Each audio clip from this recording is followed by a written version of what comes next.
So எப்போவுமே வந்து hair wash பண்ணதுக்கப்புறமா இந்த ரொட்டீன் நான் கண்டிப்பாக ஃபாலோ.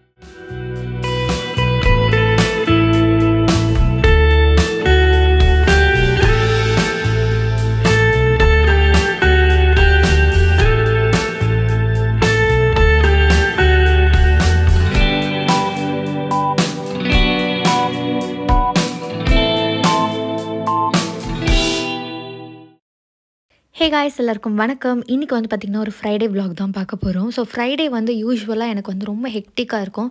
ஸோ என்ன நான் ஒர்க் பண்ணுறேன் அண்ட் ஒரு சில ஹேர் கேர் டிப்ஸ் அண்ட் வந்து ஒரு மினி ஹாலும் உங்களோட ஷேர் பண்ணிக்க போகிறேன். ஸோ ஃப்ரைடேனாலே ஆக்சுவலி டியூஸ்டே அண்ட் ஃப்ரைடே வந்து எனக்கு ஹேர் வாஷ் டே. ஏன்னா நான் பூஜை பண்ணுவேன். ஸோ அதனால் வந்து ஹேர் வாஷ் தான் ஃபஸ்ட்டு ப்ரையாரிட்டி எனக்கு. ஏன்னா அதுக்கப்புறம் வந்து நான் பூஜை பண்ண ஸ்டார்ட் பண்ணணும். அண்ட் ஆல்சோ இன்ஸ்டாகிராமில் என்னோடய ஹேர் கட்க்கு அப்புறம் நிறைய பேர் வந்து எப்படி என்னோடய ஹேரை மெயின்டைன் பண்ணுறேன்னு கேட்டிருந்தீங்க. ஸோ அதுக்காகவும் தான் என்னோடய ஹேர் கேர் ரொட்டீனை இந்த வீடியோவில் இன்க்ளூட் பண்ணியிருக்கேன். ஸோ ஃபர்ஸ்ட் வந்து ஹேர் ஆயில் அப்ளை பண்ணிப்பேன். நார்மல் ஆயில் நீங்கள் எது வேணால் அப்ளை பண்ணிக்கலாம். நான் யூஸ்வலாக அப்ளை பண்ணுற ஆயில் மட்டும்தான் அப்ளை பண்ணியிருக்கேன், வேறு எதுவும் எக்ஸ்ட்ரா கிடையாது. அப்ளை பண்ணி முடிச்சுட்டு ஃபஸ்ட்டு பிரேக்ஃபாஸ்ட் வேலை தான். ஸோ பிரேக்ஃபாஸ்ட்டுக்கு வந்து பார்த்திங்கன்னா அன்றைக்கி இட்லி தான் ஊற்றிருந்தேன். அண்ட் நீங்கள் நீ விலாகில் பார்த்துருந்தீங்கன்னா தெரிஞ்சிருக்கும், மாவு அரைச்சி வச்சுருந்தேன். ஸோ மாவு காலி ஆகிற வரைக்கும் இட்லி தோசை தான் எங்கள் வீட்டில்.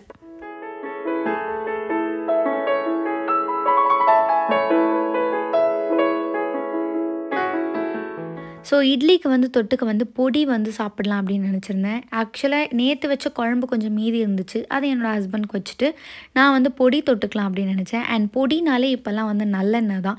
ஆக்சுவலாக முன்னாடிலாம் வந்து பார்த்திங்கன்னா நல்லெண்ணெயே எனக்கு சுத்தமாக பிடிக்காது. எஸ்பெஷலி இந்த பொடிக்கு வந்து ஊற்றி சாப்பிட்டா அந்த நல்லெண்ணெயோட டேஸ்ட் வந்து கேவலமாக இருக்க மாதிரிலாம் ஃபீல் பண்ணியிருக்கேன். பட் ஒன்ஸ் அதுக்கு வந்து பழகிட்டதுக்கு அப்புறமா எனக்கு நார்மல் ஆயிலை விட நல்லெண்ணெய் வந்து ரொம்ப பிடிச்சிருக்கு. அதனால் நல்லெண்ணெய் வேறு காலி ஆகிடுச்சு. நியூ பேக் ஓப்பன் பண்ணி அதை ஊற்றி தான் பொடி சாப்பிட்ணுன்னு வெயிட் பண்ணிகிட்டு இருந்தேன். ஸ்கூல் படிக்கும் போதெல்லாம் இட்லினாலே பிடிக்காது, எனக்கு தோசை தான் வேணும்னுலாம் சொல்லி அடம் பிடிச்சிருக்கேன். பட் இப்போல்லாம் வந்து இட்லி தான் ரொம்ப பிடிக்குது, ஏன்னு தெரியல. அண்ட் அது ஹெல்த்தியாகவும் நமக்கு இருக்குது, எண்ணெய்லாம் இல்லாமல். அண்டு நான் வந்து இன்றைக்கி இட்லி பொடி சாப்பிட போகிறதில்ல, கறி லீவ்ஸ் பொடி. இது வந்து சிப் அண்ட் சேவர் அப்படிங்கிற ஒரு வெப்சைட்லேருந்து வாங்கியிருந்தேன். அவங்களோட லிங்க் வேணால் டிஸ்கிரிப்ஷனில் கொடுக்குறேன். இவங்க வந்து நமக்கு ரிவ்யூக்காக அனுப்பிச்சிருந்தாங்க. பட் ரொம்பவே நல்லா இருந்துச்சு. நான் கூட கறி லீவ்ஸ்னால் கொஞ்சம் கசக்குமோ அப்படின்னு நினச்சேன். பட் அப்படிலாம் எதுவுமே இல்லை. கறி லீவ்ஸ் ஆக்சுவலாக நம்மளோட ஹேருக்கு வந்து ரொம்ப நல்லது, அதில் அயன் இருக்கிறதுனால. ஸோ அதனால் இப்போல்லாம் வந்து பொடி வந்து பார்த்திங்கன்னா இதான் சாப்பிட்றேன். நான் ரொம்ப யோசித்து தான் சாப்பிட்டு பார்த்தேன். பட் உண்மையிலேயே ரொம்ப சூப்பராக இருந்துச்சு.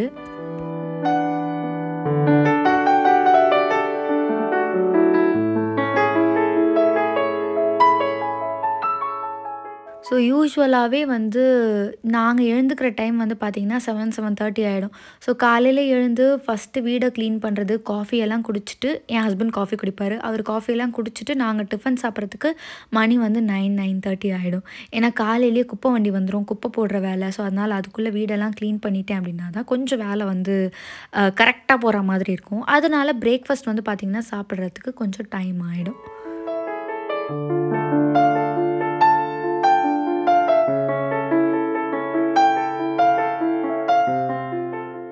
ஸோ யூஸ்வலாகவே பிஃபோர் பிரேக்ஃபாஸ்ட் கொஞ்சம் நேரத்துக்கு முன்னாடி வந்து ஏதாவது ஒரு வெஜிடபிள் ஜூஸ் குடிப்பேன், பீட்ரூட் ஜூஸ் இல்லை amla juice.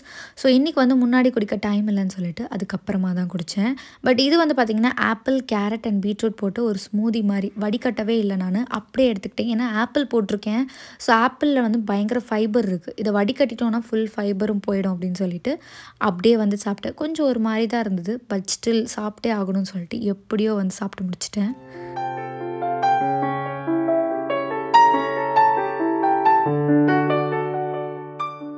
Nykaa hot pink சேலில் நான் ஆர்டரே போடக்கூடாதுன்னு நினச்சேன். பட் ஸ்டில் கொஞ்சம் வந்து ஒரு சில ஐட்டம்ஸ் தேவைப்பட்டுச்சு. ஸோ அதை மட்டும் ஆர்டர் போட்டிருந்தேன் நான். Like sheet mask. ஏன்னா எனக்கு இங்கே பெங்களூர் கிளைமேட்டுக்கு ஸ்கின் வந்து ரொம்ப ட்ரை ஆகுது, அதனால கொஞ்சம் ஷீட் மாஸ்க்லாம் வந்து ஆர்டர் போட்டிருந்தேன். ஸோ அது வந்து குயிக்காக ஒரு ஹால் பார்த்துடலாம். எனக்கு நிறைய ஆக்சுவலாக ஃப்ரீ ப்ராடக்ட்டும் கிடச்சிருந்தது, எல்லாத்தையும் உங்களோட ஷேர் பண்ணுறேன். ஃபர்ஸ்ட் வந்து பார்த்திங்கன்னா குவென்ச் அப்படிங்கிற ஒரு பிராண்ட். இது கொஞ்சம் குவைட் ஃபேமஸாக இருக்குது இப்போ ரீசெண்ட் டைமில். அங்கேருந்து ஒரு ஆக்னே பேட்ச் வந்து வாங்கியிருந்தேன். ஆக்னே பேட்ச் ஆக்சுவலாக ரொம்ப நாளாக வாங்கணும்னு நினச்சிட்டு இருந்தேன். ஸோ ஓகே, இதில் வாங்கிட்டேன். அண்ட் ஃபாக்ஸ்டேயில் வந்து ஒரு சன்ஸ்க்ரீன் என் ஹஸ்பண்ட்காக வாங்கியிருந்தேன். அதுக்கப்புறம் சிம்பிளில் வந்து பார்த்திங்கன்னா ஒரு பேரியர் ரிப்பேர் செராமைட் மாய்ஸ்சரைசர் வாங்கியிருந்தேன். ஸோ சிம்பிள் பிராண்ட் எனக்கு பிடிக்கும், பட் ஸ்டில் இதெல்லாம் ட்ரை பண்ணி பார்த்துட்டு எப்படி இருக்குன்ற ரிவ்யூ கொடுக்குறேன்.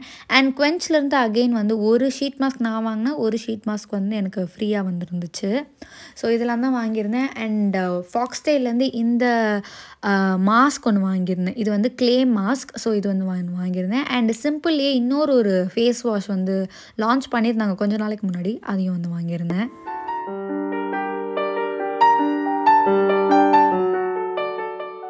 ஸோ யூசுவலாக என்னோடய ஹேர் கேரில் வந்து முக்கியமான ஒரு மாஸ்க் அப்படின்னா வந்து அது வெந்தயம் தான். பட் இங்கே பெங்களூர் கிளைமேட்டுக்கு வந்து வெந்தயம் யூஸ் பண்ணால் கோல்டு ஆகிடுமோன்னு சொல்லிட்டு நான் வெந்தயத்தை கொஞ்சம் அவாய்ட் பண்ணிவிட்டு ஃப்ளாக்ஸீட் ஜெல்லு வந்து இந்த மாதிரி எடுத்துக்கிறேன்.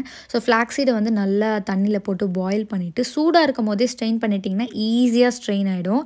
நீங்கள் ஆற விட்டுட்டிங்கன்னா ரொம்ப திக்காகிடும், அப்புறம் ஸ்ட்ரெயின் பண்ண முடியாது. ஸோ இந்த மாதிரி ஸ்ட்ரெயின் பண்ணிவிட்டு கொஞ்சம் நேரம் ஆற விட்டுருங்க. நல்லா ஆவி போனதுக்கப்புறம் எடுத்து பார்த்தீங்கன்னா நல்லா திக்கான ஒரு ஜெல் மாதிரி இருக்கும். இதை ஹேரில் அப்ளை பண்ணும்போது மாய்ஸ்சர்டாகவும் இருக்கும், சாஃப்டாக இருக்கும் ஹேர்.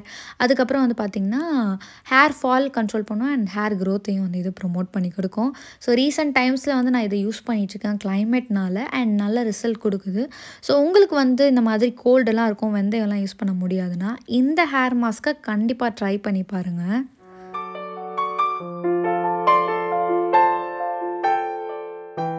ஸோ இது வந்து த்ரூ அவுட் ஸ்கேல்பில் வந்து நல்லா இன்ச் பை இன்ச் எல்லா இடத்துலையும் பார்ட்டிஷன்லாம் எடுத்து அப்ளை பண்ணுங்கள். அண்ட் லென்த்லேயும் முக்கியமாக அப்ளை பண்ணுங்கள். இது வந்து உங்கள் ஹேர் ஃபாலை கண்ட்ரோல் பண்ணும், ஹேர் க்ரோத்தை நல்லாவே வந்து ப்ரமோட் பண்ணும் அண்ட் ஹேரை வந்து ஃப்ரிஸ் ஃப்ரீயாக சாஃப்டாக மெயின்டைன் பண்ணுறதுக்கு ரொம்பவே ஹெல்ப் பண்ணும். இது ஒரு 1/2 அன் ஹவர் விட்டுட்டு ஹேர் வாஷ் பண்ணிட வேண்டியதான், வேறு ஒன்றுமே இல்லை. ஸோ ஹேர் வாஷ்லாம் பண்ணதுக்கப்புறமா என்னோடய வீட்டு ஒர்க்குக்கு வந்து நான் இறங்கணும். ஏன்னா எனக்கு ஃப்ரைடேன்றதால கொஞ்சம் லேட் ஆகிடுச்சு. ஏன்னா நிறைய ஒர்க் இருந்தது வீடு துடைக்கிறதுலாம். ஸோ அதெல்லாம் முடிச்சுட்டு குக் பண்ணுறதுக்கு வந்திருந்தேன். இன்னும் லேட் பண்ணோன்னா பயங்கர லேட் ஆகிடும். எனக்கு பசியை கூட டாலரேட் பண்ண முடியாது.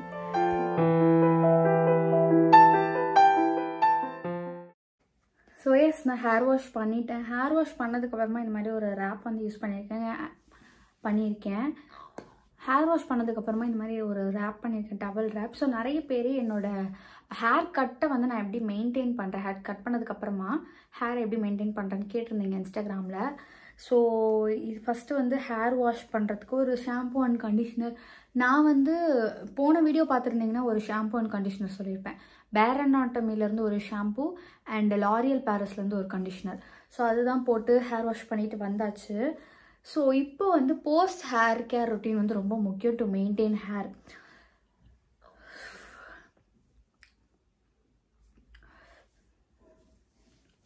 ஸோ தலையை வந்து ஆக்சுவலாக இந்த ஹேர் ரேப் வந்து ரொம்ப ஹெல்ப்ஃபுல்லாக இருக்குது உங்களோட ஃப்ரிஸ் எல்லாம் மெயின்டைன் பண்ணுறதுக்கு. ஸோ இதை நான் கண்டிப்பாக ரெக்கமெண்ட் பண்ணுவேன். உங்களுக்கு ரொம்ப ஃப்ரிஸியாக இருக்குது அப்படின்னா சம்டைம்ஸ் நீங்கள் வந்து தண்ணி அப்படியே சொட்ட விட்டுட்டிங்கன்னா கூட அந்த தண்ணி ஓவராக அப்படியே இருந்துச்சுன்னா கூட உங்களுக்கு வந்து ஹேர் ஃப்ரிஸ் ஆகும். ஸோ அதுக்காக தான் வந்து நான் இந்த ஹேர் ரேப் வந்து யூஸ் பண்ணுறேன். ஸோ இது முடிச்சதுக்கப்புறமா இது எடுத்ததுக்கப்புறமா பார்த்தீங்கன்னா தண்ணி சொட்ட இருக்காது, பட் லைட்டாக ஈரமாக இருக்கும். இப்போ வந்து நான் ஒரு ஹேர் கேர் ரொட்டீன் ஃபாலோ பண்ணுவேன். ஸோ எப்போவுமே வந்து ஹேர் வாஷ் பண்ணதுக்கப்புறமா இந்த ரொட்டீன் நான் கண்டிப்பாக ஃபாலோ பண்ணுவேன். அது என்னென்னு பார்த்தீங்கன்னா இந்த லாரியல் பாரிஸோட நைட் க்ரீமும் இந்த சீரமும். ஸோ இந்த நைட் க்ரீம் வந்து நான் டெய்லி ட்ரை ஹேரில் யூஸ் பண்ணுவேன்னு சொல்லியிருந்தேன். ஸோ ஹேர் வாஷ் பண்ணுற அன்றைக்கி இந்த மாதிரி டேம்ப் ஹேர்லேயும் வந்து யூஸ் பண்ணுவேன். ஸோ தட் உங்களோட ஹேர் வந்து ரொம்ப வந்து சாஃப்டாக மெயின்டைன் ஆகும்.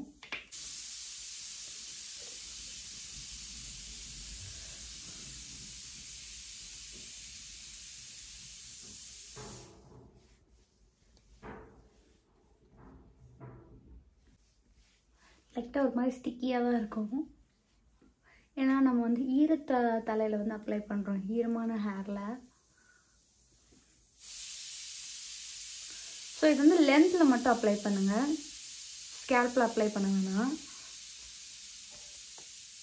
ஸோ இது அப்ளை பண்ணதுக்கப்புறமா எனி சீரம், நான் வந்து பேர் அனாட்டமியோட சீரம் யூஸ் பண்ணுறேன்.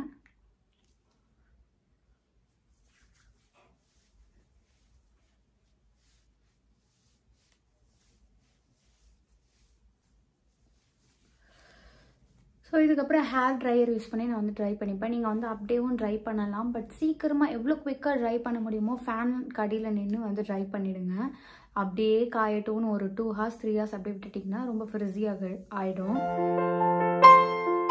இந்த ஹேர் ட்ரையர் வந்து நான் டிமார்ட்லேருந்து வாங்கியிருந்தேன், நிறைய வீடியோவில் சொல்லியிருக்கேன். சப்போஸ் இதோட லிங்க் வேணும் அப்படின்னா இதோட லிங்க் இல்லாமல் இதோட ஆல்டர்னேட் லிங்க் வந்து நான் டிஸ்கிரிப்ஷனில் கொடுக்குறேன், செக் பண்ணி பாருங்கள்.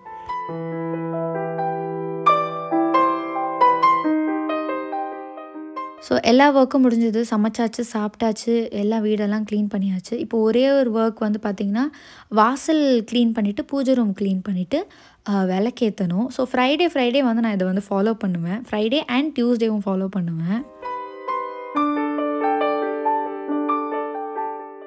வாசல் நல்லா பெருக்கிட்டு கோலம் போடணும். அண்ட் இன்னொன்று பூஜை ரூம் வந்து ஃபுல்லாக வந்து க்ளீன் பண்ணுவேன். லைக் வந்து என்கிட்ட இருக்கிறது சின்ன பூஜை யூனிட் தான். ஸோ எல்லாத்தையும் எடுத்துகிட்டு கீழே இருக்கிற டஸ்ட் எல்லாத்தையும் தொடச்சி எடுத்துட்டோம் அப்படின்னா அப்போ தான் ஒரு சாட்டிஸ்ஃபேக்ஷன் வருது. இல்லைனா பூஜை பண்ணும்போது ஒரு மாதிரி கில்ட்டாகவே இருக்கும்.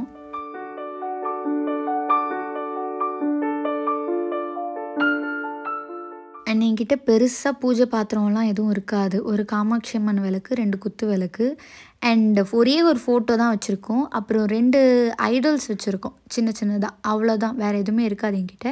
அண்ட் பேசிக்காக இந்த தீப கலசம், அதுக்கப்புறம் வந்து பஞ்சபாத்திரம் இது மட்டும்தான் இருக்கும். எங்கள் அம்மா வீட்டில் நிறைய இருக்கும். ஸோ அதை பார்த்தே வந்து மினிமலாக வச்சுக்கணும். ஏன்னா அப்போ தான் நமக்கும் ஒர்க் கொஞ்சம் கம்மியாக இருக்கும். இல்லைனா எல்லாத்தையும் வாஷ் பண்ணுறதே வந்து பெரிய வேலையாக இருக்கும்.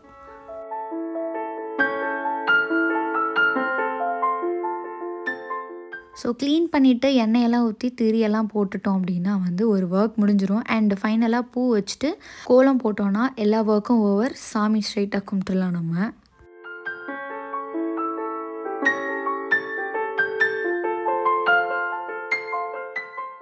யூசுவலாகவே நான் சாமந்தி தான் வாங்குவேன். அது என்னமோ தெரியல, சாமந்தி வச்சா தான் அந்த எல்லோ கலரில் வைக்கும்போது ரொம்ப பிரகாசமாக இருக்க மாதிரி இருக்குது.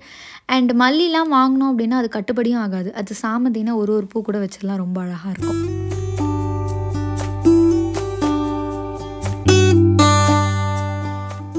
ஒரு பெரிய டாஸ்க்னால் இந்த கோலம் போடுறது தான். எனக்கு வந்து கோலம் போட ஈஸியாக வரும். பார்த்தேன்னா டக்குன்னு அதை கேப்சர் பண்ணி போட்டுருவேன். பட் டிசைன் ஒன்று தேடி போடணும். யூடியூப்பில் தான் ஏதாவது ஒரு டிசைன் பார்த்துட்டு அதை வந்து அப்படியே வந்து ரீக்ரியேட் பண்ணுவேன் எங்கள் வீட்டு வாசலில். ஸோ கோலம் போடுறது வந்து எனக்கு ரொம்ப பிடிக்கும். பட் என்ன சொல்கிறது, ஒரு டிசைனை வந்து பார்த்து போடுறது வந்து கொஞ்சம் டைம் கன்சியூமிங்காக இருக்க மாதிரி இருக்கும். ஸோ சிம்பிளாக, ஆனால் ஒரு வாரமும் ஒன்று டிஃப்ரெண்ட்டாக போடணும் அப்படின்னு தோணும். ஸோ சிம்பிளாக என்ன நல்லாயிருக்கோ அதை மட்டும் போட்டுருவேன் நான்.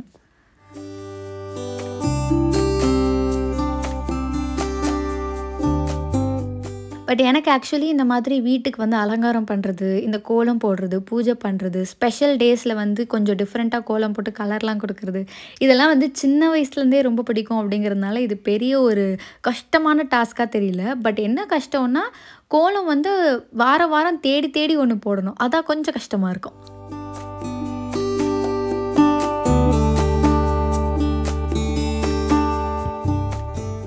டெய்லி தவறாமல் விளக்கேற்றணும் அப்படின்னு நினைப்பேன். பட் நடுவில் என்றைக்காவது நான்வெஜ் சாப்பிட்ருவோம், இல்லைன்னா லேட்டாக எழுந்திரிப்போம். சம்டைம்ஸ் நான் நடுவில் ஒரு சில நாள் வந்து இந்த கிளைமேட்டுக்கு குளிக்கவே மாட்டேன். ஸோ அப்படி இருக்கும்போது விளக்கேற்ற முடியாது. But maximum Tuesday, Thursday, Friday, Saturday இந்த 4 நாளும் வந்து ஏற்றிடுவேன். எங்கள் அம்மாவெல்லாம் நான் வந்து ரொம்ப ஏன்னா எப்போ பார்த்தாலும் சாமி கும்பிட்டுட்டே இருக்கேன் அப்படின்லாம் யோசிச்சிருக்கேன். பட் இப்போ எந்த வீடியோலாம் பார்க்கும்போது நான் ரொம்ப சாமி கும்பிடுறோன்னு எனக்கே தோணுது.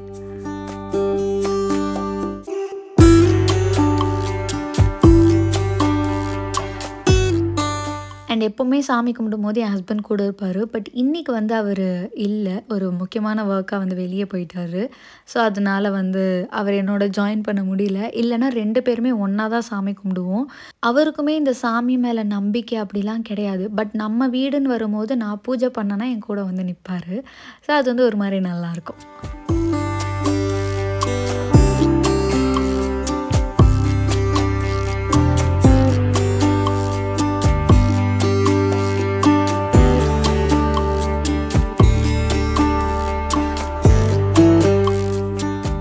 ஸோ என்னோடய ஷார்ட்ஸ்லாம் பார்த்துருக்கீங்க அப்படின்னா உங்களுக்கு தெரிஞ்சிருக்க வாய்ப்பு இருக்குது. ஃப்ரைடேனா ஏதாவது கொஞ்சம் சீட் மீல் மாதிரி ஏதாவது ஸ்பெஷலாக வந்து செஞ்சு சாப்பிடுவோம். ஸோ அப்படி இன்றைக்கி வந்து பார்த்திங்கன்னா சீஸி மேகி. ஆக்சுவலாக மேகி வந்து சுத்தமாக ஸ்டாப் பண்ணிட்டோம் நாங்கள். ஒரு 2 மந்த்ஸாக வந்து அப்படியே முன்னாடி 2 மந்த்ஸ்க்கு முன்னாடி ஒரு எப்படி சொல்கிறது, 2 வீக்ஸ் ஒன்ஸ் இல்லை 3 வீக்ஸ் ஒன்ஸ் சாப்பிடுவோம். பட் 2 மந்த்ஸாக மேகி சுத்தமாக தொடுறதே கிடையாது. அது அன்ஹெல்தி அப்படின்னு ஸ்டாப் பண்ணியாச்சு. பட் ஸ்டில் மேகியோட கிரேவிங்ஸ் வந்து எனக்கு இருந்துகிட்டே இருந்துச்சு. சரி இன்னைக்கு செஞ்சு சாப்பிடுவோம். இதுக்கப்புறம் வந்து தொடக்கூடாது அப்படின்னு சொல்லி அன்னைக்கு ஃப்ரைடே வந்து இதுதான் சாப்பிட்டோம். அண்ட் ஹாட்ஸ்டாரில் புது சீரிஸ் வந்துருந்துச்சு. ஸோ அத பார்த்துக்கிட்டே வந்து சாப்பிட்டுட்டு இருந்தோம். ரொம்ப நல்லா இருந்துச்சு அந்த சீரிஸ். எனக்கு தெரிஞ்சு சட்னி சாம்பார் அப்படின்னு நினைக்கிறேன். ஸோ இப்படி தான் எங்களோட வீக்கெண்ட் போச்சு. Hope you guys like this video. இன்னொரு vlogல மீட் பண்ணுறேன். பாய்.